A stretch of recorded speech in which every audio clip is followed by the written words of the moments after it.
நம்ம இன்றைக்கி சின்ன ஃப்ரேம் தான் கிளி ஒயரி கேஸ்கட்டி வச்சு நம்ம போட போகிறோம். பார்க்கலாமா? வீட்டில் இருக்க பொருளை வச்சு நம்ம இந்த ஃப்ரேம் செய்யலாம். கேஸ்கட் எடுத்துக்குங்க. எடுத்துகிட்டு லேசாக கம் வச்சு கிளி ஒயரை ஒரு சுற்றிக்குங்க. அது காயறதுக்கு லேட் ஆகும்.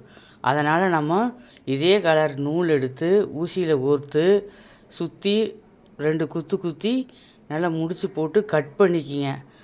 நகராமல் இருந்தால் தான் நாம் ஃப்ரேமில் தீக்குச்சி வச்சு சுற்றி செய்யறதுக்கு கரெக்டாக வரும். இந்த கேஸ்கட்டில் பெரிய தீக்குச்சி வாங்கிக்கணும். வாங்கி பேக் சைடில் வச்சு மேலே ஒரு சுற்றி கீழே அதே மாதிரி கீழே விட்டு எடுக்கணும். பாருங்கள், இப்படி சுற்றி மறுபடி கீழே அதுக்குள்ளே விட்டு இப்படி எடுக்கணும். இதே மாதிரி நம்ம சுற்றி டைட்டாக வச்சு நம்ம கிளி ஒயரை வச்சு நம்ம இழுத்து இப்படி சுற்றிக்கிட்டே வந்தால் உங்களுக்கு பாருங்கள் எப்படி வருதுன்னு. பாருங்கள், சூப்பராக வருது. இதே மாதிரி டைட்டாக வச்சு லூஸ் விடக்கூடாது. லூஸ் விட்டால் எல்லாம் உங்களுக்கு பார்க்குறக்கு நல்லா இருக்காது. டைட்டாக வச்சு ஃபுல்லாக சுற்றி முடிச்சிடணும். முடிச்சுட்டு முடிய போகையில் நல்லா டைட்டாக வச்சு இன்னொரு தீக்குச்சி வச்சு நல்லா டைட்டாக போட்டிங்கன்னா கரெக்டாக இருக்குது. அதே மாதிரி கீழேயும் விட்டு எடுத்து மேலே எடுத்துருங்க. பாருங்கள் எப்படி இருக்குதுன்னு.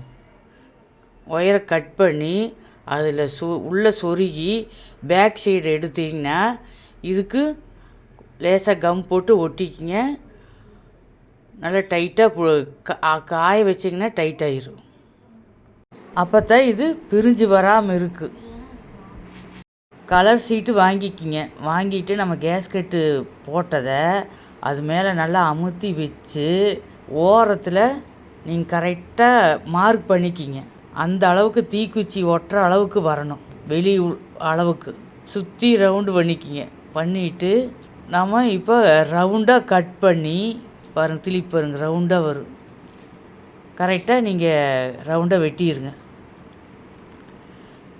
வெட்டிட்டு இதையை பாருங்கள், கேஸ்கட் வச்சு பார்த்தீங்கன்னா கரெக்டாக இருக்கும். அப்புறம் நம்ம கம் போட்டு இந்த தீக்குச்சிலி கம் எல்லாம் ஃபுல்லாக தடவிட்டு அந்த சீட்டு மேலே வச்சு நல்லா அமுத்துனீங்கன்னா கரெக்டாக ரவுண்டாக ஷேப்புக்கு ஒட்டிடும். பாருங்கள் எப்படி இருக்குதுன்னு. நாங்கள் விநாயகரை வாங்கி பிளாஸ்டிக்கில் ஃபுல்லாக கம் போட்டு கரெக்டாக சென்டரை பார்த்து நீங்கள் இதில் ஒட்டினீங்கன்னா கரெக்டாக வரும். இல்லைன்னா நீங்கள் பத்திரிக்கையில் வர சாமி படம் வேறு ஏதாவது உங்களுக்கு பிடிச்ச படம் கூட இதில் நம்ம ஒட்டிக்கலாம். பாருங்கள், ஒட்டிக்கிட்டு தர்மாக்கோல் உருண்டை இருந்தது ஒயிட் கலரு.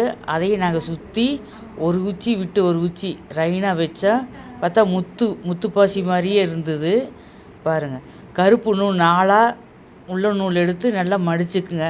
பெரிய ஊசியில் சென்டரை பார்த்து உள்ளே குத்தி இந்த பக்கம் எடுத்தீங்கன்னா நல்லா முடி ஓட்டிங்கன்னா ஆணியில் மாட்டுறதுக்கு கரெக்டாக இருக்குது. அங்கே பாருங்கள், இதில் நம்ம ஃபோட்டோவும் கூட நம்ம கட் பண்ணி ஒட்டிக்கலாம். நல்லா சூப்பராக இருக்குங்க. நீங்களும் ட்ரை பண்ணி பாருங்கள். பார்த்துட்டு எங்களுக்கு கமெண்ட் பண்ணுங்கள், லைக் பண்ணுங்கள், ஷேர் பண்ணுங்கள், அப்படியே சப்ஸ்கிரைப் பண்ணிடுங்க.